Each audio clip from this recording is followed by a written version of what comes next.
Hi, this is Bob Papa, voice of the New York Football Giants, and this is the Big Blue UK and Ireland podcast.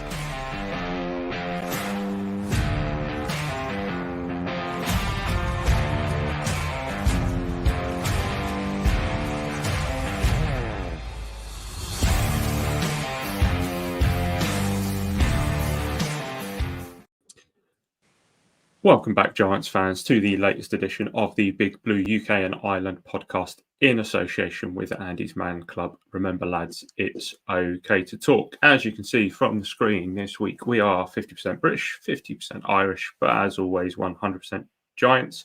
Dan and Shane are unavailable this week, so it is Craig and Kev here to go through some undrafted free agents, some Giant news. It's slim pickings, but we've got some. And then it's Kev's turn to give his thoughts on all of the draft content since he wasn't here last week. Kev, how you doing, mate? You all right? Yeah, very good. Bit hectic this week. I was a bit gutted to miss the show last week. I did listen back. You did a great show, lads. It was really, really good. Like I said, I was a bit gutted to miss it, but here we are. Just the two of us tonight. But as you sort of said offline, we would definitely want to keep getting these shows out there regardless of who's available, because one, we enjoy it so much and we want to keep the content going, but also we kind of feel like, people are kind of expecting a show a week now and kind of expecting us here on a Wednesday night live. So I'm just happy to get on. Yeah, we can't let down the diehards, can we? Speaking of the diehards, if there is anybody in the comment section, you have any questions as we go, since it's just the two of us, make sure you get involved. Send us any questions you've got. We might cover it during the show, just as our general sort of plan. But if not, we're happy to answer anything that's out there. And obviously, if you are watching on YouTube, Facebook, or X, make sure to like this video, subscribe on YouTube if you haven't, give it a share, and help us out. First things first, though, let's kick off as we usually do with a little bit of Giant news. As we understood prior to the draft, the Giants were in line for a fourth-round compensatory pick for the exit of Xavier McKinney, who went to the Green Bay Packers. However, according to Over the Cap, that could hinge on the playing time of a former Giant, shall we say. Enter Ben Bredeson, who signed for the Tampa Bay Buccaneers this offseason. Now, according to Nick Corte's projection, it could be contingent on how he performs, but also if he becomes the starter. Corte said that the Giants have a fourth rounder on the board for Xavier McKinney, leaving for Green Bay, but that is contingent on Ben Bredeson qualifying as a CFA. This could be complicated because the Bucs also drafted Graham Barton in the first round. Should Barton displace Bredeson as a possible starter at guard instead of Robert Hainsey at center, the Giants and their fans could end up getting a lower pick. Now, the Giants fans should be rooting for Bredeson now to win a starting job to make sure that we do get that fourth pick. If his contract doesn't qualify, that fourth rounder gets demoted down in net value to a seventh rounder, which is quite the fall, to be honest, because I think at the tail end of the fourth, you're still liable to try and maybe find someone who can make an impact a lot more than you're liable at the end of the seventh. So does kind of hit us a little. Now, bear in mind that Over the Cap's projection might not match the NFL's very top secret projection plan that nobody knows how it works. And we won't find out for sure until January. So we've got plenty of time to try and figure out what the hell is going on here. Barton could be the kicker here, Kev, quite easily. Well, not a kicker in position, guard or centre. But what happens with Barton could be the kicker here. Did you project him as a guard or taking that centre job? I kind of had him all, just looking at his snap count from last year. He had every single snap at left tackle because he played left tackle, but does project inside. Now, he's a smart enough player to play centre or guard, and I think it's a case of wherever they see him. The camp will be interesting to see where he lines up. I mean, most people had him as a center because of the intelligence. He's such a smart player, and you really want your smartest interior player playing at the center position. But just looking at the Bucs depth chart, they drafted Cody Mack in the second round last year to play right guard, and Ben Bredeson sort of in there as left guard at the moment, with Barton beating Robert Hainsey out for that centre position. Now, it will be very, very interesting because Robert Hainsey played well. I wouldn't say he was an outstanding centre, but he played well, played well enough.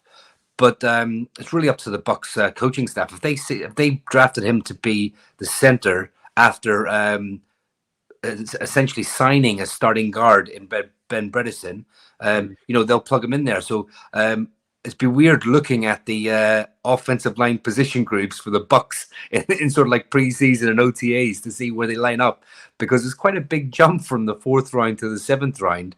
And so, some of us thought we'd get more comp picks this year, especially with Barkley going and some other players. And we're quite surprised that Dory Jackson hasn't signed somewhere to sort of help with that comp pick formula.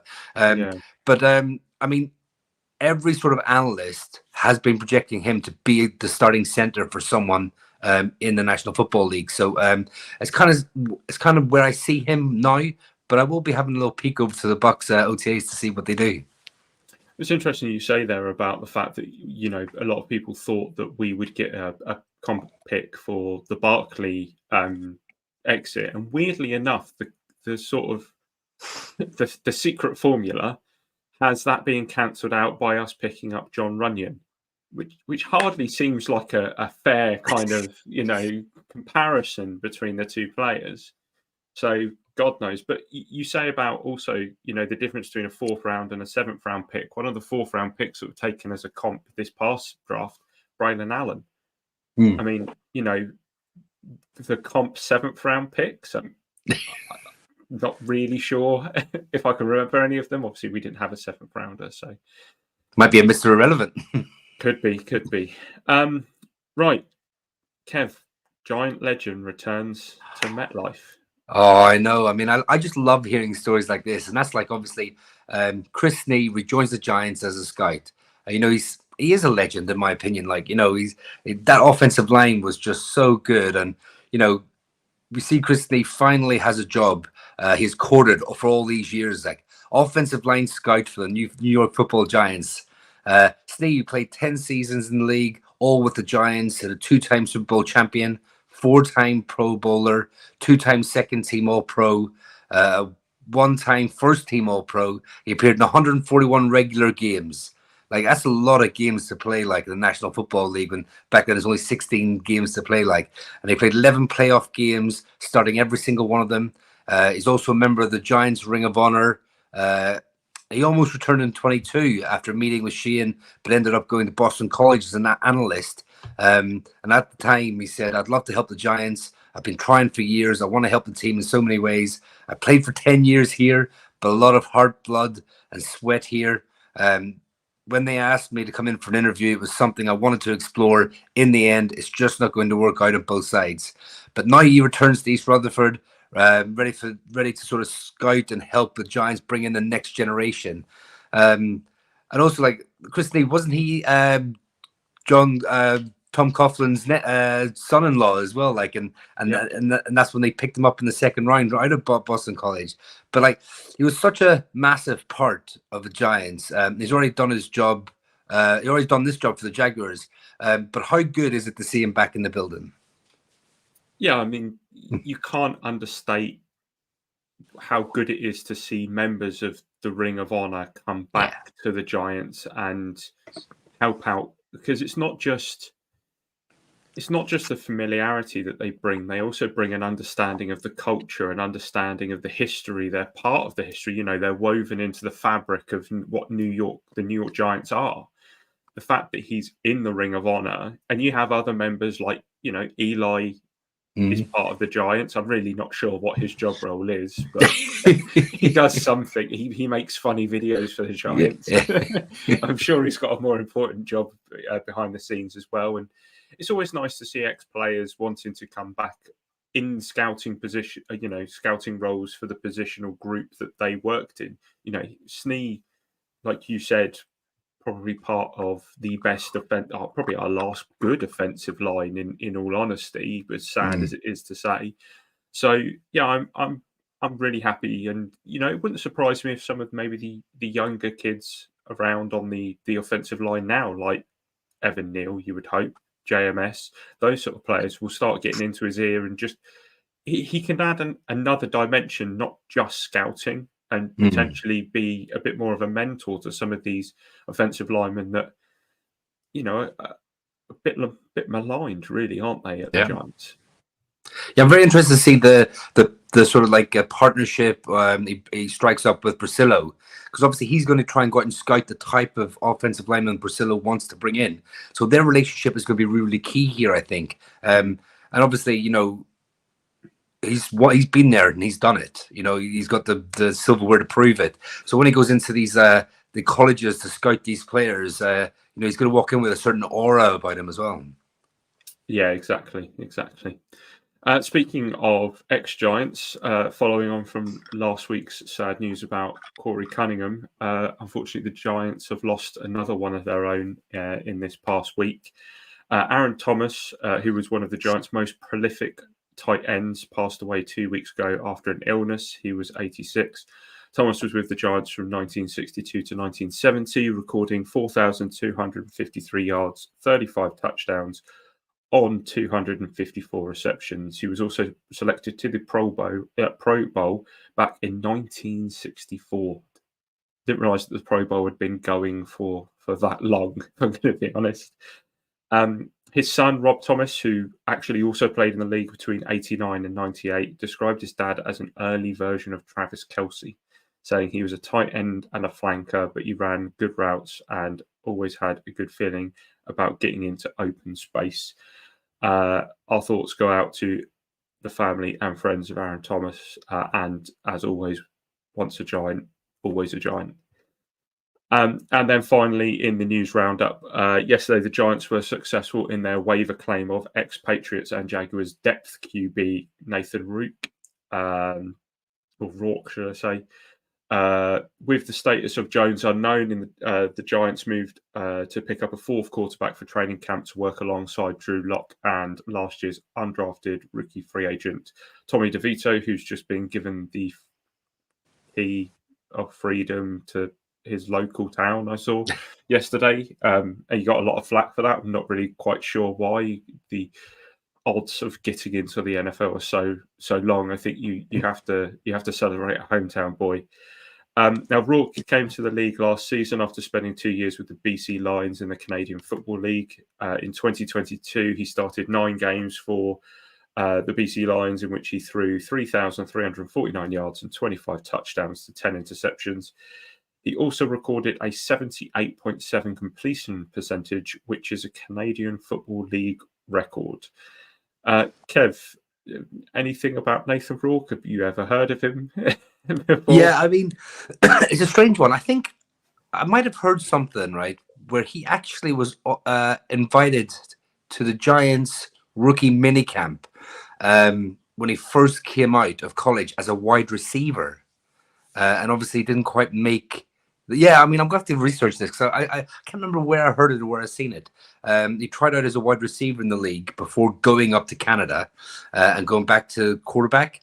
But also, I did hear that the Atlanta Falcons, who obviously just signed Kirk Cousins to a massive contract and then drafted Michael Penix Jr. at number 8 overall, they actually put a waiver claim in for him as well. But we obviously beat them to it to come in. I mean, it doesn't surprise me at all. He's quite highly thought of. He has a bit about him. He plays so well up in Canada. I know it's a slightly different game. I understand that. But we always knew we needed an extra camp body arm, an extra arm to throw. Obviously, with Daniel Jones out there sort of throwing a little bit, but not really under pressure, not really doing too much because you can't rush him. We're always going to have to bring in an extra arm. So, it will be interesting to see. I mean, let's face it, he's kind of fighting for that practice squad position with Tommy DeVito, unless they decide to keep DeVito on the main 53-man roster. So I'm interested to follow this one, actually. Absolutely. It'll be, it's a camp body, isn't it? At the end of the day, we needed camp bodies. There's always normally 3 to 4 on in camp, and then that'll be whittled down by 1, probably with 2 on two on the main roster and one on the practice squad. And just because of what he did last year, that doesn't give DeVito a shoe-in. They're going to have to put pressure on him. Pressure makes diamonds and all of that. So they're going to have to make sure that DeVito doesn't think he's just coasting to that practice squad side as well. Right, let's move on for the undrafted free agents. So I know that there were a fair few of these, Kev, that you kind of had your eye on. So what we'll do is we'll go through these. Shane has sent in some of his thoughts as to what he thought of some of the pickups, and we're basically going to look at the guys that we think can push for that bottom of the roster kind of spot, maybe practice squad, as opposed to the ones that are probably just making up the numbers to a degree. So first up is John Giles, wide receiver out of West Florida. Now, Giles committed to Marshall as a safety out of high school, but didn't qualify due to his academic achievements. He switched to receiver, played another 2 seasons at junior college, and at the end, he actually had an FBS offer. But again, academics kind of caused him issues. So what he decided to do was have a look at the CFL, and then the pandemic hit, so that kind of quashed any idea of that. So he signed with Virginia Union in Division 2, but decided to sit out the 2021 season to focus on his grades. And it worked. He was also then productive enough in 2022 to get a transfer to Florida West for his final year, where he was there last year. In 2023, he caught 66 passes for 1,255 yards at a rate of 19 yards a catch and 16 touchdowns. Now, Lance Zierlein projected him as a bottom of the roster or practice squad member at the Giants, and he will now battle with Bryce Ford-Wheaton, Chase Cota, Miles Boykin, and Dennis Houston for that roster spot. So, Kev, what are your thoughts on John Giles? Yeah, I mean, but obviously, I saw the name and wanted to have a little look into him. He's like 6'2", 220 pounds, so he's a big boy. He makes really good highlight contested catches. You can kind of see that he is just way better than the people he's playing against. But you can see he's so raw. You can see like he is just bigger, stronger, faster, better hands than sort of like everyone he played against at that level. And it will be interesting to see where his level could be with a bit of coaching and stuff like that. Could he be one of those players who just like, without sounding bad, just like not really academic, just doesn't get school. There are some people out there who just them in school don't get on. Doesn't mean you're a bad kid or anything. It just means it's not really your thing. And he's had to go this route.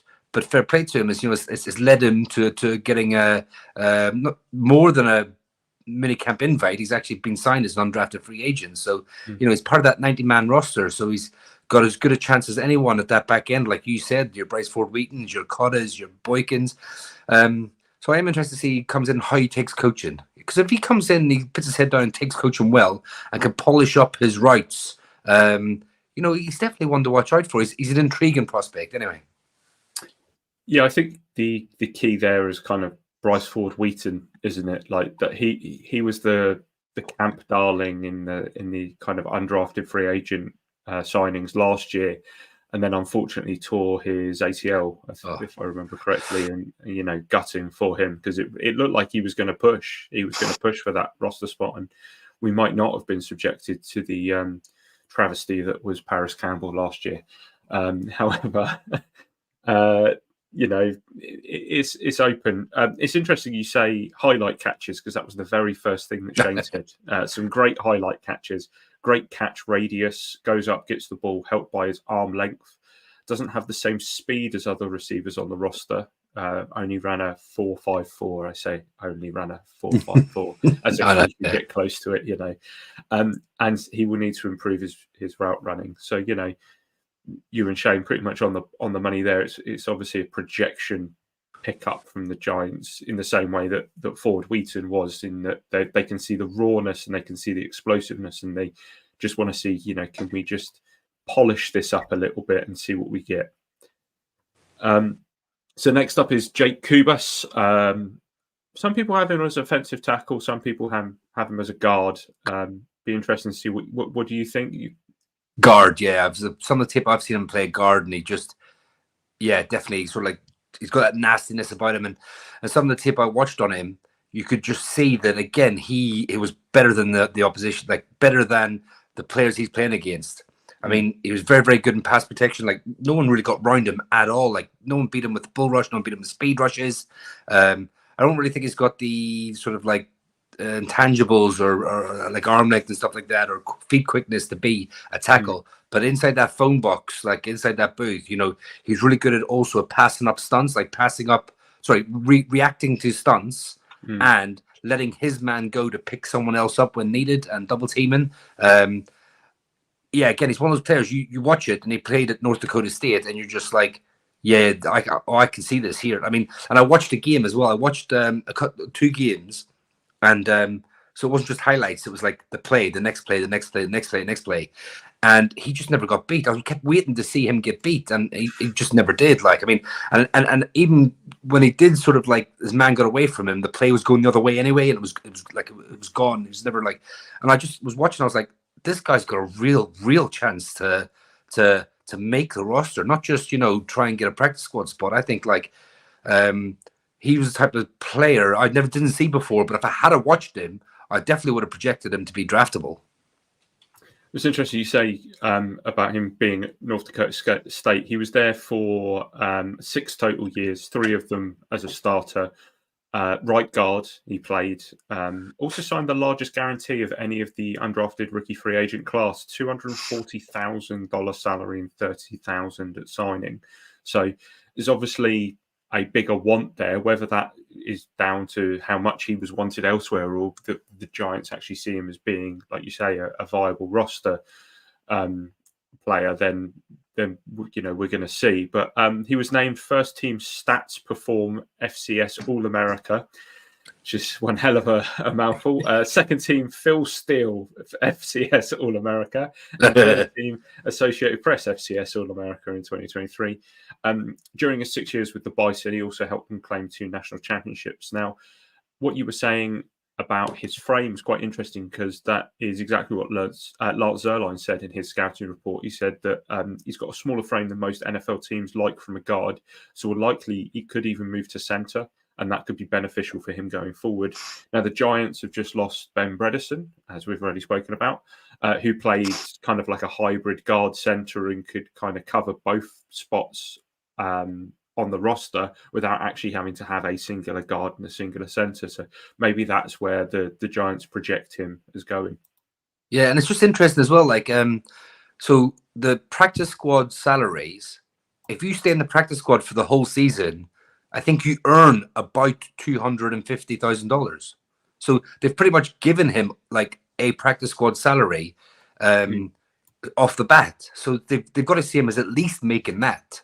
Do you know what I mean? And then obviously the practice squad is 16, so you're going to be 53 and 16. So he's going to be one of those players that's going to be pushing for that 53-man roster. So like I said, he's definitely someone that when I saw, I was like, why haven't I heard of him? Why haven't people talked about him? I think maybe because the measurables sort of knock him a little bit, but you know yourself. So sometimes good, scrappy, sound, fundamental players just find a way of making it in the league.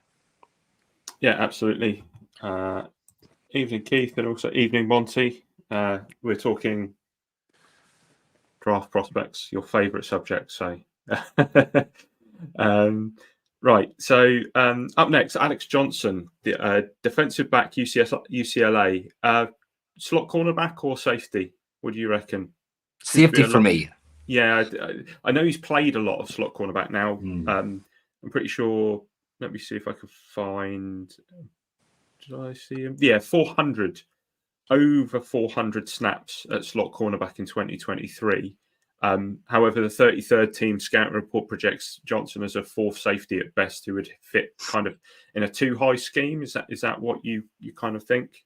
Yeah, definitely. I think like he would sort of fit as like a free safety in a 2-high. And I know obviously Shane Bowen's coming in and he plays a lot of the 2-high safety looks. And I think just Johnson's sort of attributes and sort of the things he's good at and the things he lacks in, I think, just really project him as being really good in those two high safeties. So you could see him in one of those like when you have the 3 safety looks, or you're going for like when it's like 3rd and 15 or 3rd and 20, and you just want like all the DBs on the field. He'd be sort of like one of those players. I think he would come on and be really good at that sort of like a deep safety role in a like split safeties.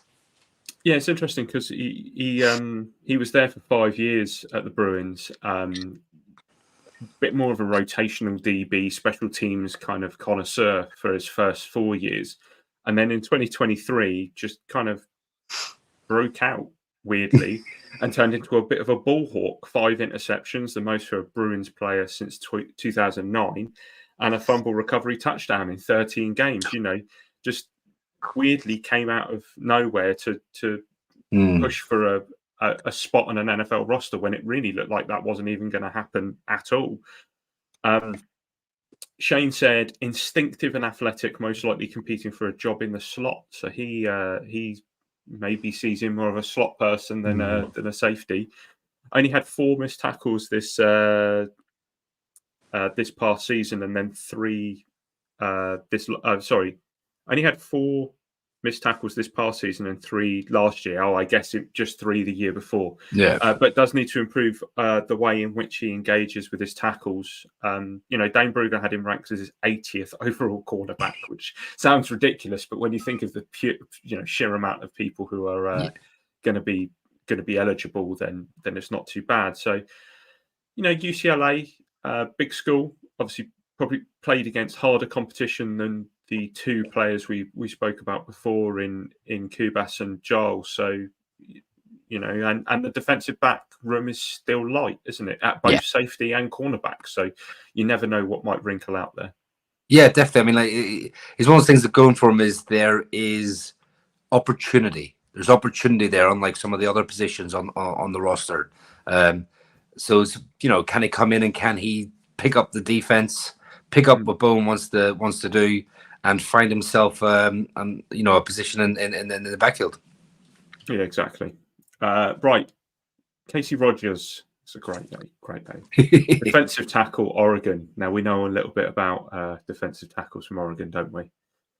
Another player who could sneak into the roster with a good camp battle was not invited to the combine, which seemingly fueled his impressive pro day performance, which saw him hit a 35-inch vert and a 9'8" broad jump, which would have been first overall in the vert amongst defensive tackles and second overall at the broad at the combine, which is incredible. Wow. At Oregon last year, he recorded 56 tackles, 1.5 sacks, 2 pass deflections, 1 forced fumble, 1 fumble recovery, and 1 touchdown.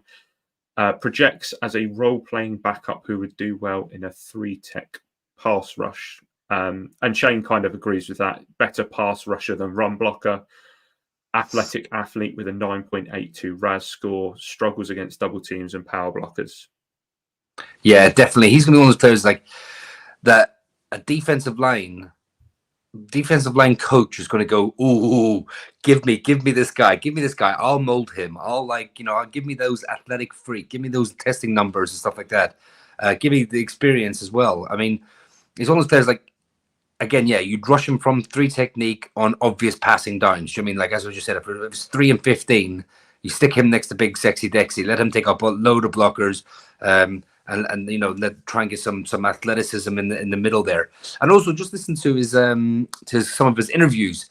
He just sounds again like a really good guy, like a good high character, sort of like really wants to work, not afraid to come in and just sort of like, some people say like chop the wood in it, just come in, chop wood, just keep chopping, just like those type of things. And I through this whole draft class, just touching this quickly, I think there's so many of those type of players. Like a lot of people go like real high character, people can't speak highly enough of them. They just come in, they do their job, there's no drama, there's no sort of like DUIs, arrests, sort of like, there's no sort of like off the field hassles with any of these players. And I think like Casey Rogers, one of those players, sort of epitomizes that. Again, he's just, he's been around the block a little bit, came to Oregon his last season, I think his 5th or 6th year senior, one of those super seniors. and he's just a bit of an athletic freak who, like I said, D-line coaches would love to get their hands on. Yeah, absolutely. And you look at the tail end of that DT room. There's still room for somebody to really make a splash, isn't there? We've spoken about DJ Davidson and Jordan Riley loads of times, and now Casey probably has as much of a chance as they do at actually really getting a roster spot, or at least a practice squad spot. And unfortunately, someone's going to end up dropping off, but that's just the way it goes. Finally, the last undrafted free agent we're going to look at. Do you want to take it away from here? Yes. Go on. Well, it is Irish kicker Jude McAdamy from Rutgers.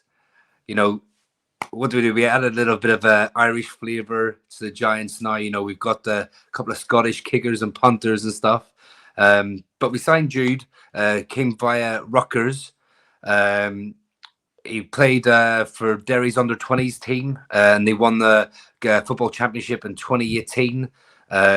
His family's steeped in the GAA tradition. He's one of 6 brothers. One of his elder brothers, Connor, played for the Derry senior side before retiring in 2021. His grandfather, Harry Cassidy, former player, played for both Derry and Balahi. He sort of he had sort of that sort of projection. He really, really loved Gaelic football, very, very good at it. But then he heard of David Shanahan. He was a kicker down in Kerry, a Gaelic footballer in Kerry, and he got himself through Tig Leader's kicking academy, got himself signed with Georgia Tech. He reached out to, and that was 2020. So after seeing that, he reached out to him and talked about how to get involved with doing something like that, because Jude was his free taker for his local side and for the Derry underage team. He'd be able to kick 45 yards over the bar, no problem. So he has sort of always had the leg. So he reached out to Pro Kick Australia. They've been helping a lot of kickers and punters, obviously mostly from Australia, but they've helped 1 or 2 Irish fellas get themselves over into college. So through sort of going through them, they've managed to get him into a lower school. I can't remember the actual name of it now, but after playing there, he went for one season. He went to Rutgers for 2 years, and in 22 played all 12 games, making 12 of his 18 attempts field goal, including 5 of 40+ yards. In 2023, he set a school record with 40 touchbacks on 60 kickoffs, was 0 out of bounds, earning him academic all Big Ten honors. This is an interesting one, because he's actually, for people out there that know, I'm from Derry myself. I was just back there for a few days this week. He's about, this village is 20 miles from my village, and I was talking to my uncle, who's a mad GAA man, and even he knew about him and knew what he was up to over signing with the Giants and stuff. So it's quite the big news back where I'm from. So sort of this is definitely one where I'm pinning my flag to, and sort of hoping that, because also as well, with him being an international player, there is a 17th extra spot on the practice squad for international players. So I'm kind of hoping, I don't know for 100% sure, but I'm kind of hoping he qualifies for that. And if that's the case, let's all face it, we love Graham Gano. He's a class kicker, but he is 37 years of age. So if we could have Jude sort of learning from someone like that on the practice squad for 2-3 years, my dream would be that he'd pass over the mantle when Gano was ready to do that and let him take over. But yeah, it's just a cool story, and it's definitely someone for us to root for and keep an eye on. Yeah, absolutely. The way that the international player pathway is going, and obviously Jude's taken a slightly different approach by actually going to a college in America and going through the whole draft process. I'm not going to say properly, but the traditional way, as opposed to the way that the IPP guys are going about it. And it's definitely nice to kind of get him on the team, and obviously with the Irish flavour, it just G's us all up, doesn't it? It really does kind of get us all excited about it happening, and that is kind of exactly what we want, isn't it? At the end of the day, we want it sounds selfish, but we want it, don't we? We want players from our fair shores to be able to go over and do it as well, right? Well, 100%. I mean, one of the big things that kind of got me into the Giants was the Giants came over in 2007, and they did this big thing about Wembley, playing at Wembley. And I had to choose, which team should I pick, Miami Dolphins or New York Giants? Giants being New York, I've been there before, but also they had this kicker who just so happened to be born in Scotland and was a huge Celtic fan. And there's a picture in the paper of the New York Giants kicker in his Celtic top with his Giants helmet at Wembley Stadium. And once I saw that picture of Lawrence Tynes, it was like, well, he's a Scotsman who's a Celtic fan, kicking for the New York Giants.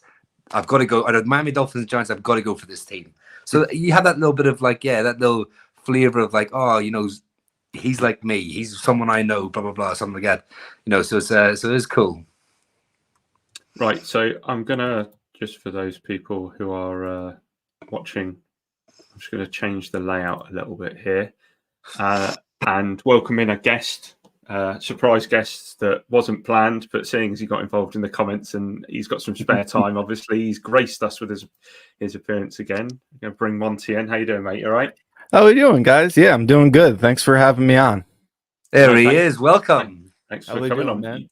Just in time as well, as we're going to fire ourselves over to talk about Kev's first time really to talk about the draft picks that we actually made in the draft. So it'd be interesting to see your thoughts, seeing as you joined us for a few of the the build up, etc. So Kev, do you want to start us off? Your thoughts on Malik Nabers, number one, round one, number 6, the wide receiver we wanted, or most of us wanted, maybe not the quarterback that some of us wanted.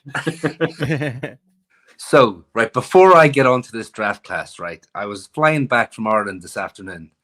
I had a few thoughts in my head, about this sort of draft and everything that we did do. And I also had a wee think about what didn't we do, right? So I was thinking, what didn't we do? We did not draft a QB, right? So we tried to move up for Drake May. Apparently that was our guy, the one person we wanted. And everyone was talking about, these other QBs, would we take JJ McCarthy? But no, we obviously knew who our guy was. But Joe Sheehan said he'd walk away when the price got too much. And apparently the offer on the table was $647 and a first next season. That offer was on the table and was rejected by the Patriots. They wanted more. And that's when you walk away. That's when you walk away and you go, okay, we move on now. We shift over and we do what we do. So we go for the best wide receiver. And so I'm happy with that. You can't mortgage the whole future on a quarterback that might not play this year at all. And your team's just going to be bad. Another thing was O-line. Now, we said it in previous podcasts. I did say that I think we wouldn't draft an O-line. In a lot of the rounds, I thought that the offensive line players on the team were the ones that we were going to go with. The ones that the Joe Sheehan drafted, the ones that Joe Sheehan signed. They brought in Carmen Brasillo. They want to see if he can turn around players that they've drafted like Neal, Izudu, McKethan. These are all draft picks that Joe Sheehan has invested in. And I think he wants to get Carmen Brasillo to try and get as much out of these players and see if there is something in them before he just gives up on them. He also signed Illuminor, Runyon to start, Slotman and Stinney and Nelson to back up. So I just think, again, the 9, 10 offensive linemen that will go in the 53, I believe, was on the roster, and we would just move forward with them. So that's why I never thought offensive line was on the cards. But also, in defensive line, we added Burns to go with Sexy Dexy, Kayvon Thibodeau. Those three alone make the defensive line scary. I think really, really, truly scary. Nacho, we signed last year. Can he fill in with Jordan Phillips, who signed this year? Can they plug the gap? The other defensive tackle position. Sheehan drafted Davison, Riley. He wants to see them develop. These are defensive linemen they've again invested in. Can someone like Boogie Basham, it hasn't worked on the edge, Do we try and beef him up and play him more of a 3 technique role in obvious passing situations? So I just think, okay, we didn't go heavy with D-line as well. And then the last one, outside cornerback. Now, this is a really interesting one to me because I think with the addition of Brian Burns, Kayvon Thibodeau taking that extra year in the league, Sexy Dexy just doing what he does that pass rush automatically help and improve the cornerbacks on the back end, being able to ruffle the quarterback? Like Flott played outside and nickel at LSU. Has he been able to put on a bit of weight to be able to play that outside corner spot? Banks obviously is number one. But again, we haven't signed that marquee number 2. Like everyone thought, do we go after Howard? Do we go after, one of these other sort of big names, Nelson, like, a big sort of veteran? I think we might, but not until they see what they have in training camp. I think they want to give like Flott, he's 6'1", Hawkins 6'2", McLeod 6'1", newly acquired Long. I think they want to see these type of players in sort of OTAs and see if they can give them anything on the outside. Let them battle out in camp. And if someone wins the job, they win the job. And if not, maybe then they'll look at bringing in, like they did a couple of seasons ago with Fabian Moreau, bringing in sort of that sort of middle to low tier starting caliber cornerback 2 to go opposite Banks. But yeah, I just want to get those things off my chest of like some of the stuff we didn't do and why it's okay that we didn't do those things. Monty, what do you make of the fact, obviously, offensive line, defensive line, quarterback completely not neglected by the Giants, but overlooked by the Giants, and then Andrew Phillips, who we still don't know if he'll be an outside or a slot guy. Yeah. So, I mean, obviously, it's no secret that I was hoping that they would identify a quarterback they liked and go get them. Obviously, that didn't happen. They tried to get the one they did identify, didn't work out. They obviously didn't see the other quarterbacks as, worthy of that pick. I felt differently, but they can't force it if you don't feel that way. So it is what it is there. I don't like I'm nervous about the prospects moving forward without a quarterback, but at the same time, it's not much you can do if you don't believe in a guy. I did feel strongly though, if you didn't take a quarterback round 1, unless it was like, I thought Bo Nix and Michael Penix were both round 1 QBs. I thought Bo Nix more of a very end of it. I thought he got a little bit overdrafted, but they were very higher on him. So regardless, basically what I'm saying is one of those guys, if you traded back up or took in the second, would have been fine. But after those 6 were gone, I was pretty happy with not going quarterback at that point. I feel like, I would have been happier the last couple years to do it, where I really feel like you had time to sit there and kind of develop these guys. But at this point, I don't think drafting a round 3-4 quarterback takes away the need of getting a quarterback next year. So like, I just didn't really see the point in it. So I was glad they did it. As far as O-line and D-line, I definitely I'm not upset with how it worked out, but I did feel like it was a draft class that was very strong at both of those positions. Offensive line as a whole was very, very strong. And if you look at the last few years of like interior defensive line, it's been really weak. Like the last 2 years have been it was a really strong year of interior defensive line. So I do wish they took a swing somewhere, like I had no problem with any necessarily the picks they made. It's just there was guys at a lot of different spots where I thought they could have gone. Like I was a fan of like Chris Jenkins and Mason Smith went after us in the second round. I was a big fan of like Brandon Dorless in the 4th round. Like a guy like Mekhi Wingo 6th round. A guy I like Leonard Taylor. Obviously, there's reasons he went undrafted, so I'm not going to kill him on that. Sometimes you're high on a guy in the NFL is not that way, and usually they're right when a guy is supposed to get drafted and then doesn't. So, but yeah, I thought, to me, I wanted to make a real strength with defensive line. That's the one I'm more like focused on, because we did address offensive line pretty strongly through free agency. But I've felt for a long time that we have such a good coach in Andre Patterson that I really want to get him some draft capital on the defensive line. Like I know we've gotten Jordan Riley, we've gotten DJ Davison, some 6th-round picks thrown there, but I really want to see what that guy can do with some real talent in there. And, and then suddenly you have Brian Burns, you have Kayvon Thibodeau, you have Dexter Lawrence, insert name here. And I feel like you could you got a defensive front that can really be the identity. I mean, it already kind of is, but a real identity of the team and really like one of the best front fours in the entire NFL. So that was something that I was hoping we would do. I'm not going to sit here and like freak out over it or anything like that, but I am a little bit disappointed we didn't get a defensive lineman. If I had to like change one thing, that probably would be the one I would have liked to do. Yeah, and if you look at like some of the prospects that we still had available in the third and the fourth round, someone like a Christian Haynes really could have turned around some pretty poor guard drafts that we've had, and probably could have filled a few spots on that roster. We were talking about versatility a minute ago. And how it's been key, and obviously something that Joe Shane's really pushed home is the ability to play multiple positions. Probably a reason that Isaiah Simmons came back is the fact that he offers so much versatility. It is surprising that they didn't pick up on that. But if we switch across then to Nabers, Kev, as we discussed last week, every single draft analyst took him in the first round for the Giants. We did it when we did a mock draft probably every single time. So it wasn't a surprising pick to any of us, was it? No, it was kind of weird. It was like, it was getting mocked so much. It was like, well, it's not going to happen then.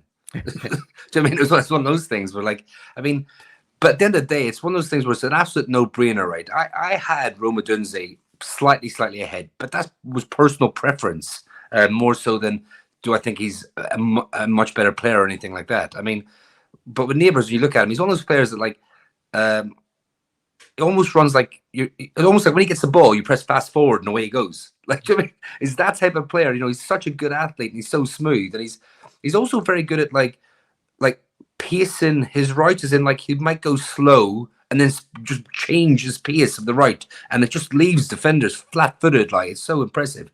I mean, his drop rate's really low. You know, he's just his body well for catches.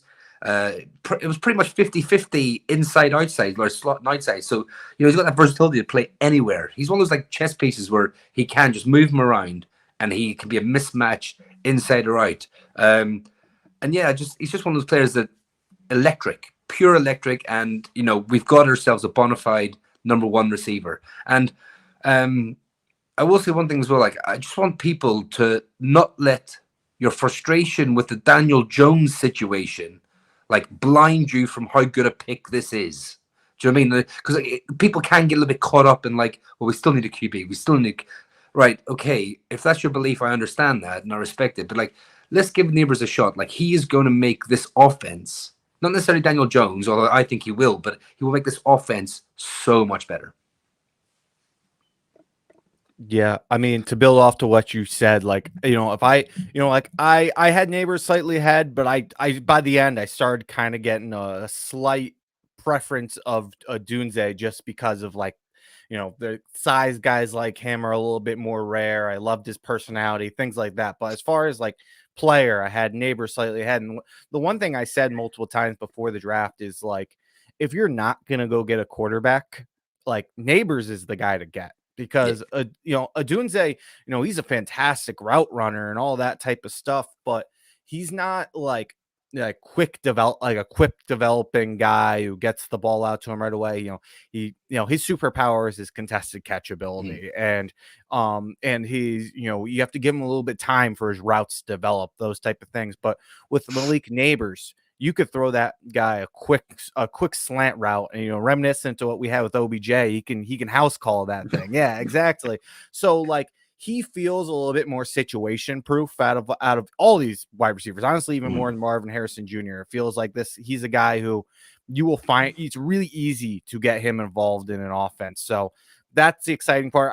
I think if he's healthy, he's going to have a really good year. I look at guys like Garrett Wilson, who had a really bad QB situation, went over 1,000 yards. You know, Devontae Smith, you know, Jalen Hurts struggled a lot that year, and he was number one there. He had like 900 yards.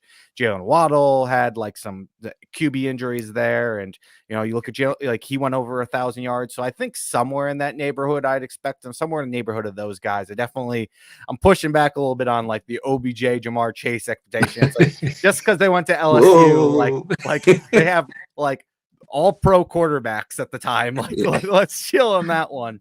But I love Nabers, man. I went back and I listened to Sal's and I's wide receiver preview before the season, and it's funny, a lot of things we said about him. We basically just said if he kind of built off what he did in 2022 and carried it over into 2023, like he could be one of the best wide receiver prospects we've seen, and that's exactly what he did. And he, we said one thing we said when we watched him, it's almost like watching like a sports car with the way he like takes turns and runs his routes.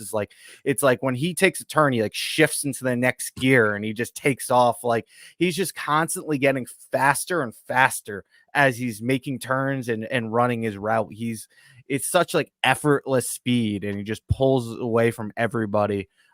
Just a fantastic football player. And I'll be honest with you, like what we said last year was like, this guy is already a really good player and he has a ton of room to get better, because we felt like he was a good route runner, but he wasn't a great one. And I think he's closer to great now, but I still think he has like a good bit of room. I feel like it's more, I wouldn't say natural athleticism, but I would say it's natural athleticism and feel for the game with matched with like good route running. But like, I feel like he has the ability to become like an elite route runner. If he gets that, he can be truly like the best wide receiver in the game, honestly, if he hits his ceiling. Yeah, so it's like what I said last time you're on the podcast, Monte. He's so good at like finding that soft space in the zones, in the zone coverage. He's so good at just like, and sometimes you can see when he like breaks on his routes, you can just sometimes see the defender just going, balls, just like, just like he's gone, shit, okay. But yeah, very, very excited to have him. So if we flip the field essentially and look at day two, and then also look at round two, I guess. Monty, what were your thoughts on the Nubin pickup? I really like the Nubin pickup. I went into that pick, I was hoping somebody like who I was really high on would fall to us. It was a little bit disappointing once I was like, I tweeted the day of the draft. I'm like, I feel like we're really gonna like feel not having the 39th pick. And it kind of felt that way. Like Cooper DeJean and Kool-Aid McKinstry fell there. So like 47, I was like, come on, someone fall. And no one really did.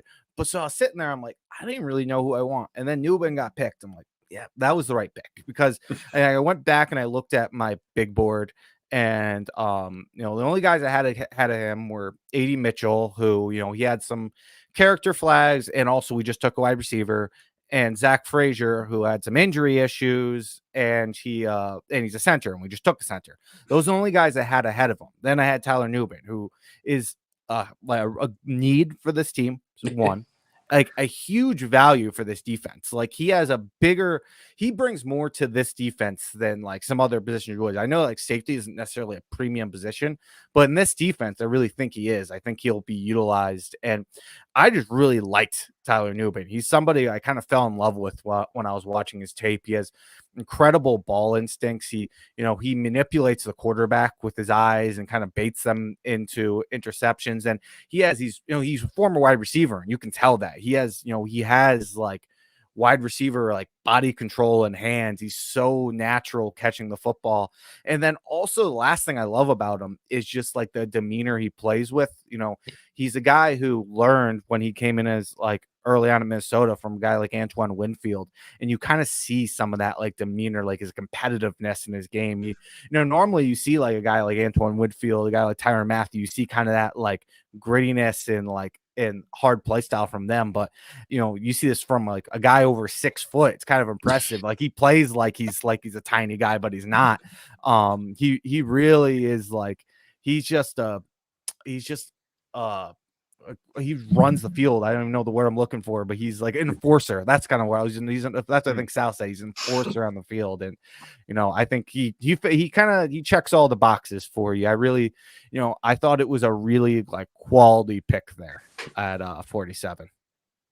He's got that dog in him, hasn't he? Exactly. Yep. Him and Nabers do. Yeah. And it's weird, actually, because when you think about it, they're the kind of characters we've almost been missing. Just somebody to elevate the rest of the team and kind of, I don't know, just kind of get them. I don't want us to turn into like a dirty team, but just turn into a team who actually has a bit of heart and a bit of spirit sometimes, because we did look flat last season, especially when things weren't going our way. It's funny you say that because like I went back and I went and listened to like our reviews on the players we drafted, and it was only Nabers and Nubin that were in our previews. But I listened to that, and that's something I said with Nubin when I watched him. I'm like people complain that we don't have dogs on the team. Like if you want a dog, like Nubin's one of those guys you can get, and Nabers is too. You really added 2 dogs that are, like you said, kind of desperately needed for this team. We needed more of that personality on this team to really like amp things up. So, Kev, where did you have Nubin on your safety list? Oh, he was number 1 safety for me. And to be honest, I kind of thought he was end of the first round, start of the second round player. Mm-hmm. Like one of the things that knocked on him, like he was a second team All-American. Again, just go back to he was a 30 visit. So was Nabers. And also on Nabers, I mean, Nabers was that we should have knew we were going to draft him. He was in welcome, hey rookie, welcome to the NFL. You know, we just love drafting those players. Yeah. But I think like I did read somewhere he had surgery in January, so it kind of like affected his athletic scores, and because of that, you know, people knocked him for 40 time, but his 40 time stuff wasn't too dissimilar to Xavier McKinney and stuff like that. So, you know, some of the stuff I loved about him was like quarterbacks never really went to his side of the field because, you know, he had the reputation of being the ball hawk. I think he had 13 interceptions. College high, you know, the college record. His school record at Minnesota. But like he reads the quarterback's eyes so well. Another thing as well, like he only had 34.5% completion rate when targeted throughout his whole career. So he's just such a good player. I think the reason why he fell so much is again is the testing scores are a bit squiffed, but the safety position I just think is being devalued a little bit. And you know, for us to let McKinney walk, but then to bring in a player who can fill his position, not saying he's as good as him, but someone who can come in and fill that position at such a low price point, you know, is huge. I mean, he is a good tackler as well. But yeah, for me, at 47, I was like, it's an absolute bargain. Like, so if we have a look at the other day 2 pick, then Andrew Williams, slot outside, Kev, what we saying? Well, I honestly think he can play both. I do. I mean, he is 5'11", so just under 6 foot. He's 190 pounds. He was another 30 visit Senior Bowl. But I just love him. He's proper feisty, and like he loves to come downhill. He's very good in zone coverage. I will say he gives up a bit too much of a cushion when he's on guys. And he gets away with it a lot because his closing speed is phenomenal, right? His closing speed is very, very good, but he does give up a little bit too much of a cushion. But I think that can be, we don't know if he was taught that or if he was told that was the instruction from a defensive coordinator. So with coaching, could he sort of tighten that up a bit? He shows physicality in the press. He's good at run support as well. You know, he plays inside, outside. That's why I think they kind of like him in the inside.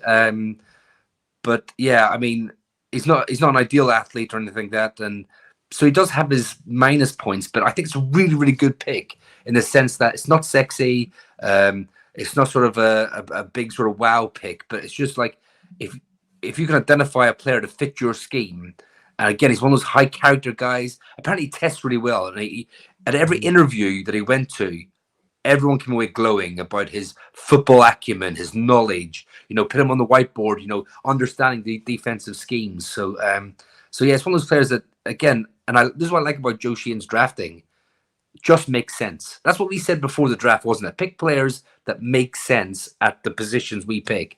And again, it's just one of those players I think, yeah, not sexy, but I think he'll come in. I think he will be able to do a job in Sheehan Bowen's system.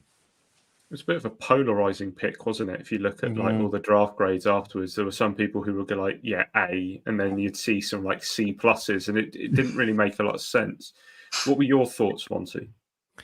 Yeah, so I wasn't super high in him going into the draft process or going into the draft. He's somebody I looked at because we brought him in for a top 30, and that's always a good sign that we might draft this guy. You know, I'll say I watched him in his Missouri game. Like I only watched one game of him, and I went back and watched, and that was clearly the worst game of the entire season for him. So I might have been a little bit too critical going into the draft, but I did see a lot of the same things that I saw in that Missouri game and other games. It just wasn't as exaggerated as it was in that. It was There's parts I love about him. He's a super aggressive player. He's super feisty. Like, you love seeing that. He's a really smooth athlete. Like, when you watch him run with the receivers, you can, like, the athleticism is clear. Some of my issues, though, I'll say first off, which I think made the evaluation very difficult. I thought that, like, zone heavy Kentucky defense was a terrible fit for him. I did not think he was like a good zone defender. I thought he was a guy who, like he wouldn't be a good safety in the NFL. I'll say that. I think he'd be a really bad safety, because I felt like when he was backpedaling and he was getting curls in front of him, he was so bad at coming back and making a play. Like, the teammates were just eating in front of him. And, like, I also thought he was really, like, he was a solid tackler, but he took some really bad angles in the run game. And and then with that, I did see some bad tackling. I don't think he's a bad tackler, but he would put himself out of position and in turn make a bad tackle attempt, like dive at people's ankles and things like that.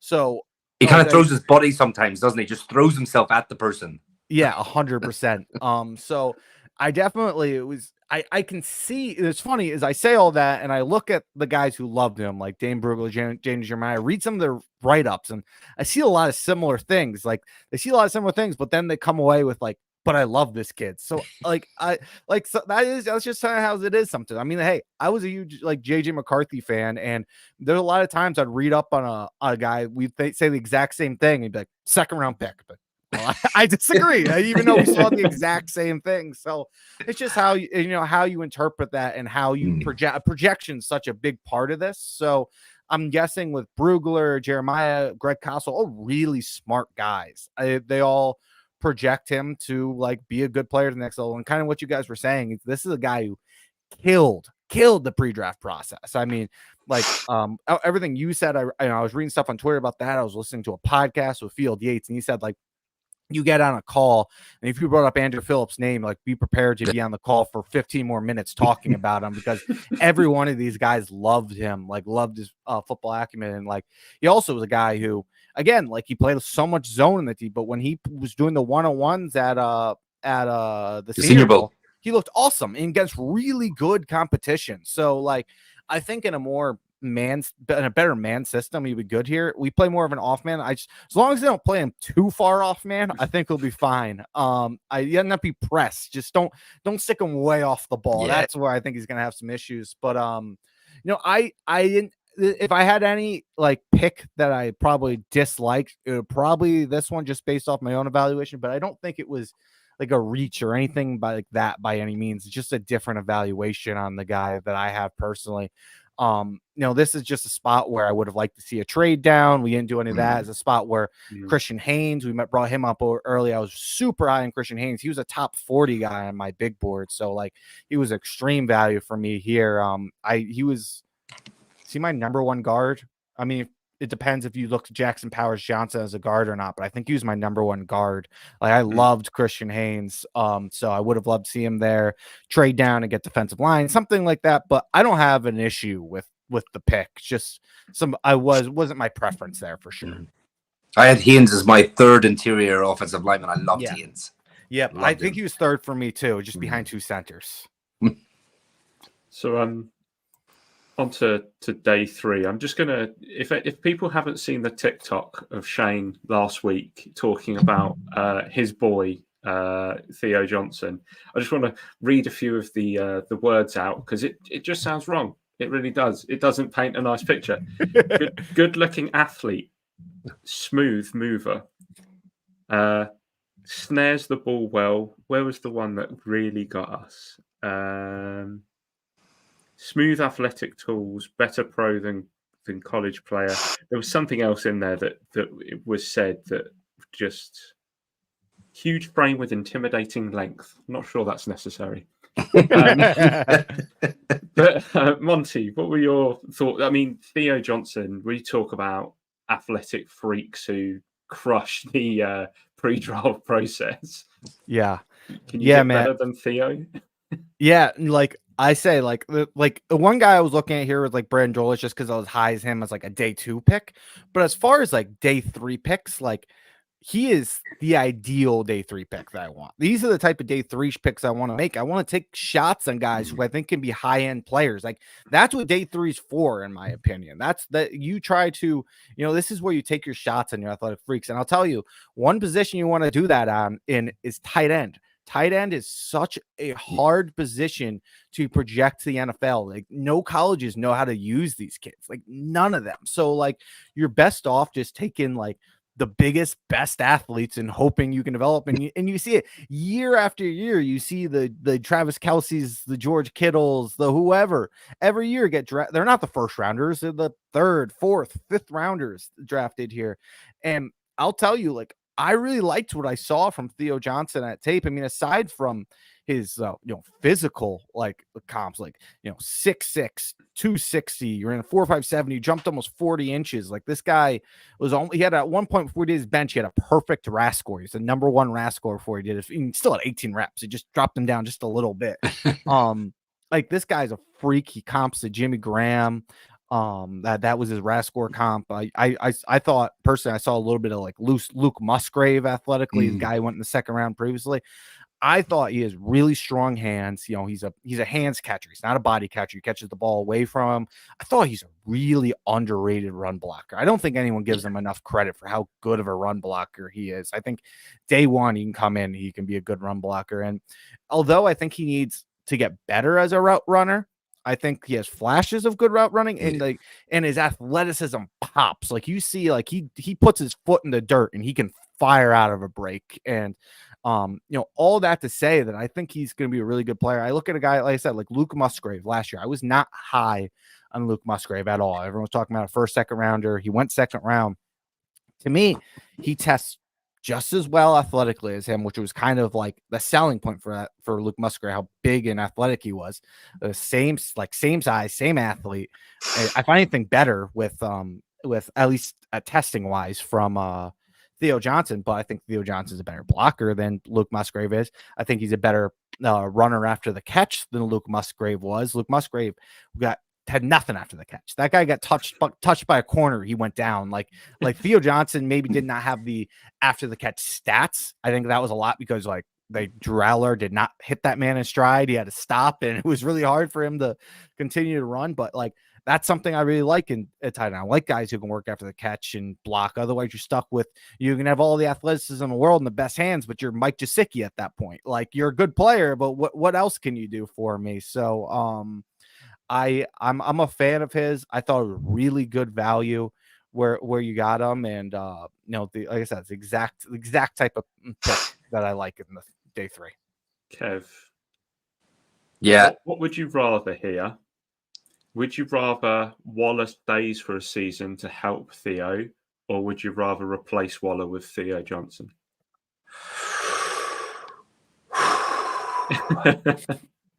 For me, ideally, it's Waller staying, but without the carry on that's been going on.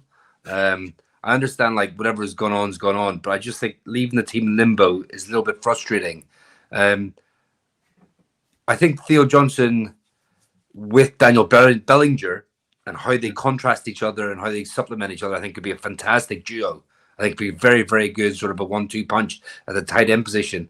I think to answer the question, I don't know, to be honest. I think like I'd be quite happy with either. I could talk myself into either. So whatever happens. I mean, but just really what Monte's saying there. I mean, I think with his testing scores, people kind of overlook his blocking completely. I think like, he's got the 1-2. He's got some really good technique. I mean, and he's good. I'm not great. I'm not saying he's great at all, but he is good at it, and that will only develop, especially being the size he is and the height. But I think like with his right running as well, it's quite funny. Like, cause like some of the it almost feels like when he knows exactly what he's doing. And he's not thinking, he flies, moves around, quick out of his breaks, like really fluid. It's almost like if he's having to think about it, it kind of like slows the whole process down, and he looks clunky and a bit sort of like stiff. So obviously getting in a good scheme sort of will help that. I mean, he talked about the numbers as well. He's an absolute athlete, I think like one thing like one thing that stood out was he's definitely a hands catcher. Like Monte said, like he really is a hand catcher. But I remember putting on the Ohio State film. I think it was like the second play in. He did a really good block and play, and I was like, lovely. Okay, there's the blocking straight away off the bat. And then it came to the first pass and play is like 2 or 3 plays in, and it was one of the easiest catches ever. And it was like just a concentration drop, just like there was no one around him, no sort of into his chest, and it was just a bit of a drop. I was like, oh, whoa, what's this? No, I need to watch more. Like, come on. And then you'll see him pluck it out of the air, like catches he shouldn't catch. But I just think like the only thing with the catching is he is fantastic. There's just 1 or 2 concentration drops in there, but I think it can be ironed out. I think like when he catches the ball as well, like he's got good athleticism to make people miss, and he's got decent enough stiff arm to like he won't go down after like sort of first contact. But again, like Mike says, just one of those draft picks it's a bit of a steal. I think he should have gone a bit higher, but to get someone like this that you can develop, I think it's like great pick by the Giants, and it's really pleased with it. Speaking of I will add as well, I will add he's another one that's a 30 visit. Shane loves a 30 visit. He was at the Senior Bowl where Shea Tierney was the OC. Dable's son was the offensive analyst at Penn State when he was there as well. So they got good background on him as well as like the tape and stuff and watching them live. So they definitely put the work into this pick. We were talking about steal of the draft, or at least a steal at that point. Some people are calling Tyrone Tracy Jr. the steal of the draft, the whole draft. Is he being overhyped, or are we, could he be as good as he's sort of being made out to be? Kev? Before we drafted him, I said the hype was definitely overhyped. But after we drafted him, I was like, no, he's as advertised. But he's another one that's interesting player. Like we didn't have him in for a 30 visit now, but he was at the Shrine Bowl where Kafka was the head coach for his team. So, but he's like, what was it? He was at Iowa playing wide receiver, kind of refused to play running back when some people suggested it. And he finally, in his last season, I think he played like six years of college, finally sort of like give in and decided to play running back. And, he picked it up so quick, like to be able to put up some of the numbers he put up and scoring touchdowns. He's got such a muscular frame. What was he? 5'11" at 209. So he's sort of got a really good build for the position. He shows really good vision. What he's quite good at is the backside opportunities. You can kind of see, like, as he goes one way into the block, he's really good at change of direction and going back as well. Like, and one thing I noticed was he's quite good at getting skinny between the tackles. Like, he's kind of like quite good at like finding a little bit of space to get through. I will say, like, you can tell that he's kind of new to the position because he runs quite upright. He kind of like he runs, he doesn't sort of like get down and get low. But I think he's kind of I can't remember what his stats were from last season, but he's just one of those players that I think his best football is obviously ahead of him. He's still learning, and he's again one of those players who come in, be able to get a running back coach on him, and he'll just be able to develop. And I think he'll be able to give us production in all three downs of the game, because he's actually a very good pass protector for only being back there for a season. One thing I will say as well, calm down the spin moves, because he just loves a spin move, and when they come off, they're fantastic. But in the NFL, you do them too many times, and you will get absolutely annihilated. Is this kind of on the level of play like Madden, in the terms of be able to be fast and break off big runs, but you're pressing the B button every 2 seconds?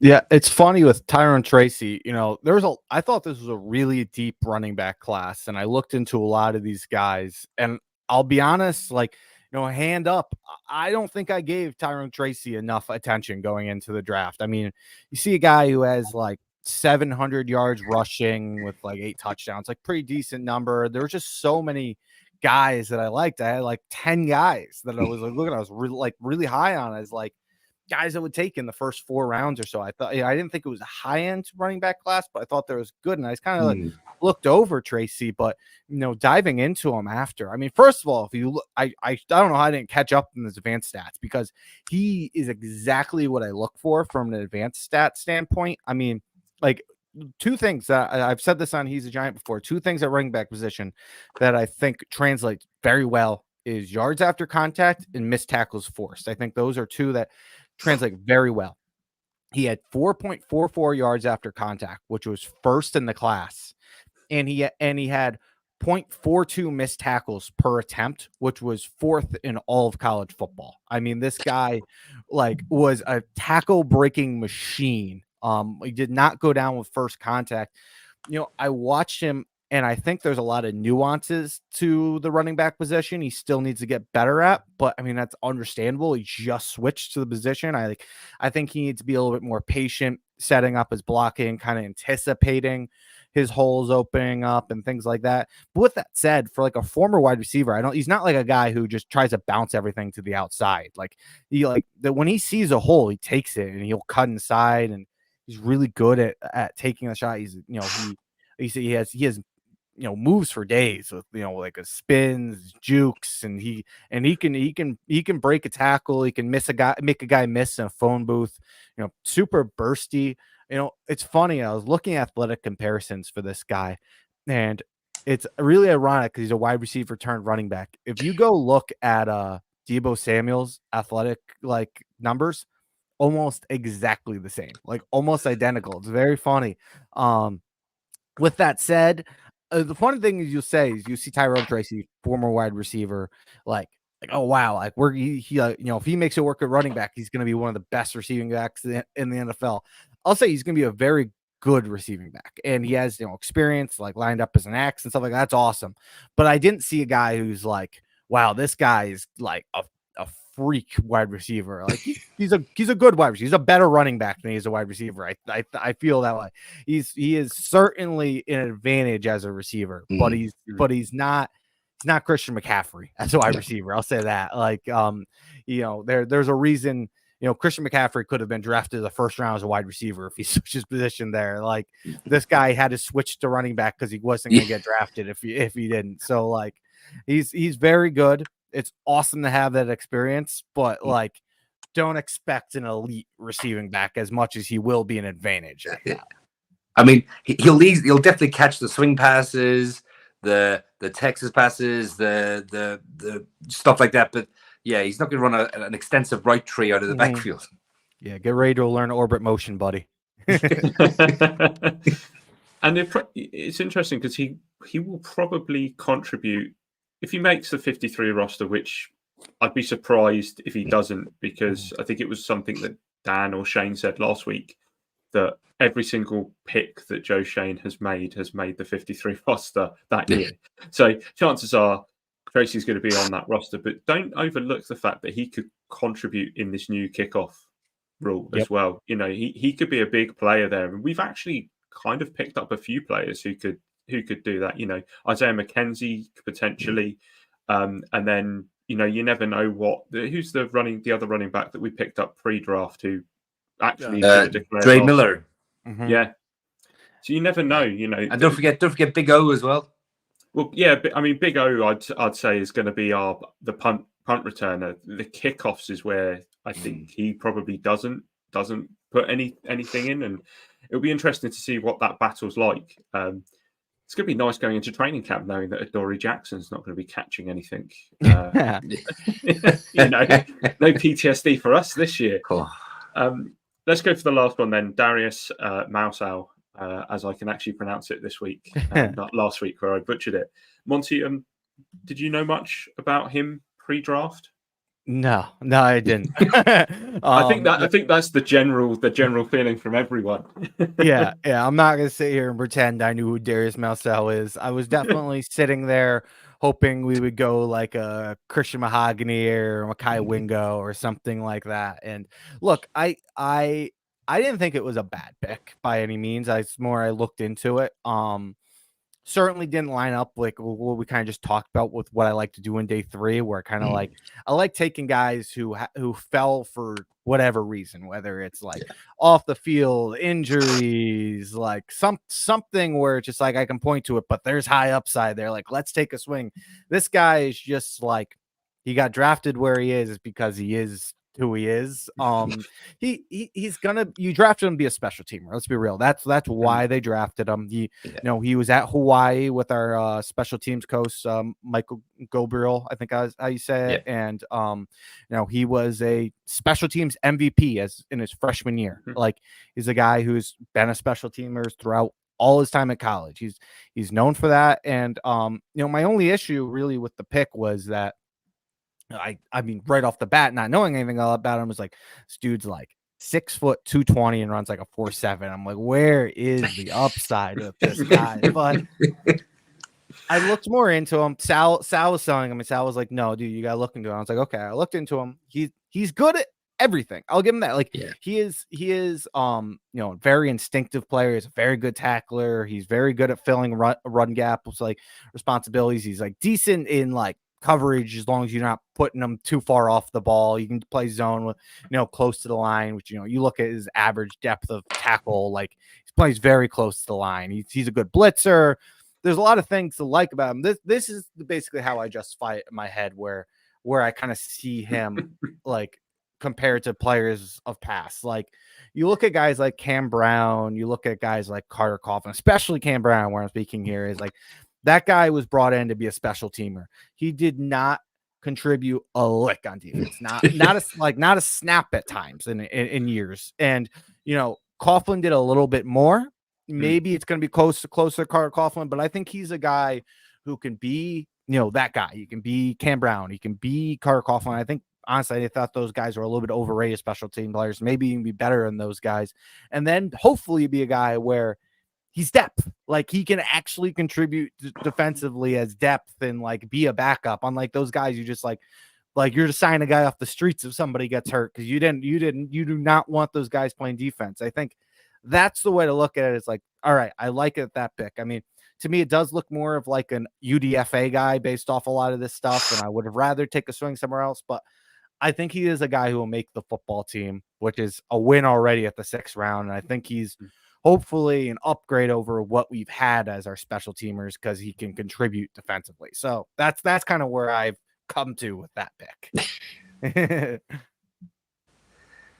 Yeah, I'm very, very much the same. I mean, like, he's one of those players that just like kind of does everything well. A little bit undersized for a linebacker, but I mean, he's pretty much started every game in college as well. No injuries. And like the last 2 years, he's made second team all Pac-12 as well. So, again, just a solid player. I think this is one of those ones where I guess the 6th round, the other picks kind of like have real upside to start. I think every pick before that was like, okay, you can kind of see a path to this player starting. Whereas this was Michael Gabriel banging on the table, saying, "Give me a special teamer." We've just lost a few. I want someone in here. And obviously, linebackers make great special teamers. That's how you kind of fill it up.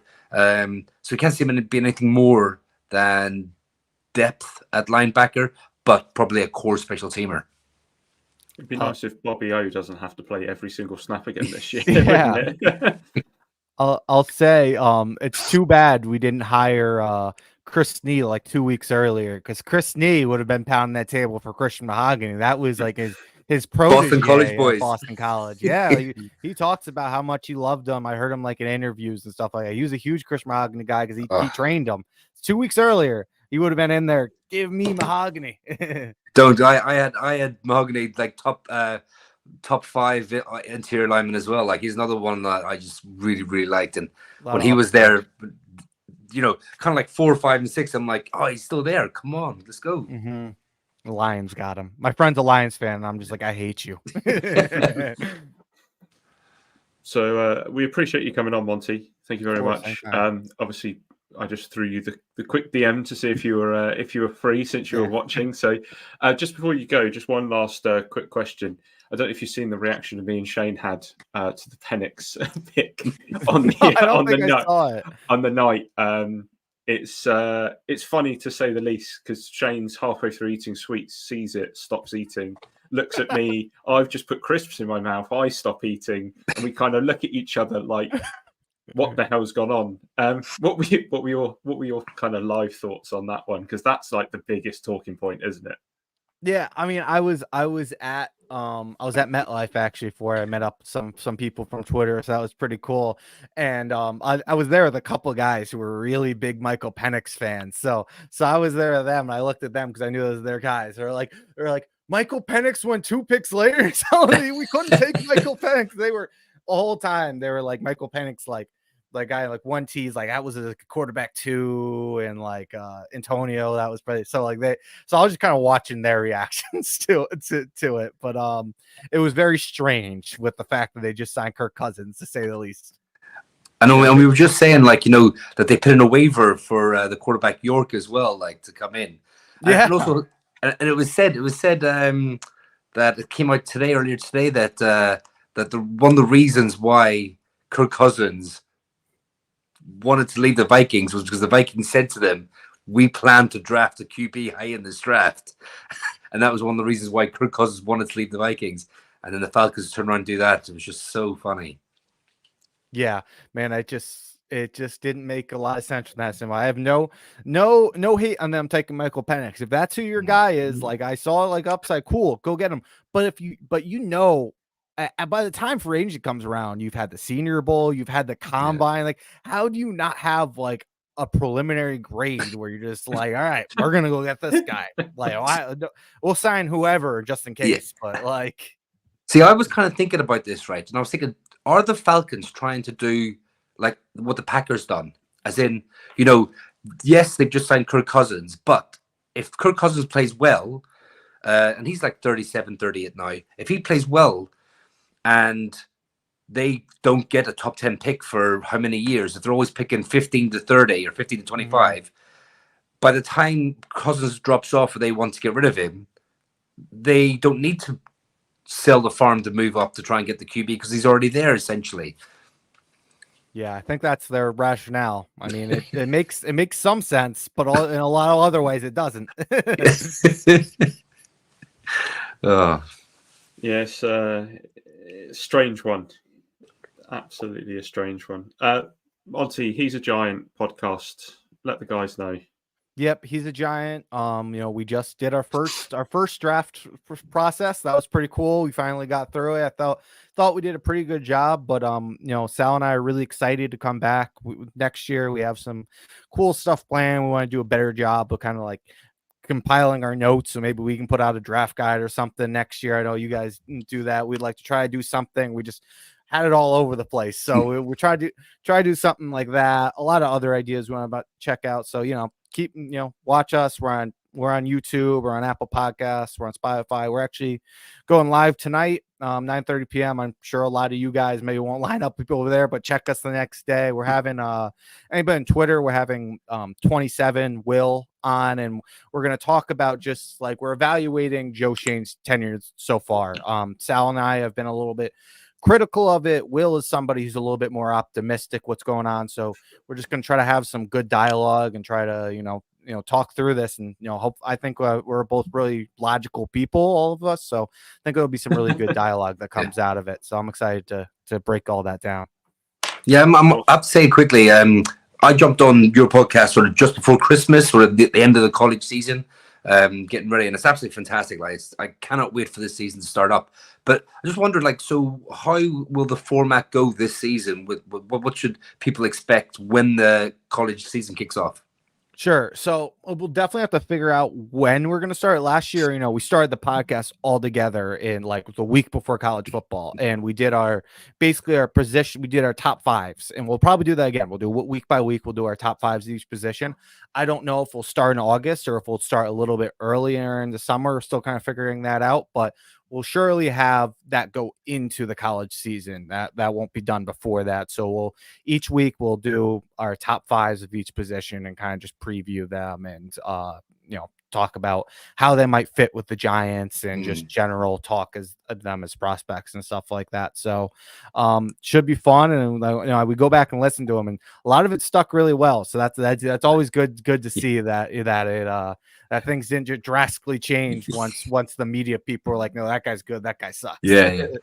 Quality, good stuff. Yeah, looking forward to that. Thank you.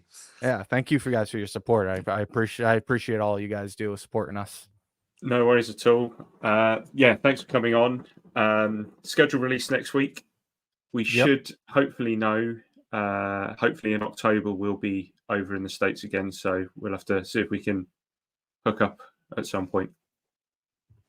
Yeah, definitely. If you guys come back, hit me up. I know we just missed you last time, but hopefully we can meet up this time if you guys get over here. Supposedly Bengals is week 1 rumor right now. We'll see. Oh, well, let's find out. I did see somebody on X a minute ago saying, please, can we not go to Dallas again? Yeah. I think I'll be happy with that. But no, thanks for coming on, Monty, and we'll chat again soon. Yeah, definitely, guys. Thanks for having me on. Cheers. Cheers. Cool. So, Kev, that is your roundup now of all of the draft stuff we've done.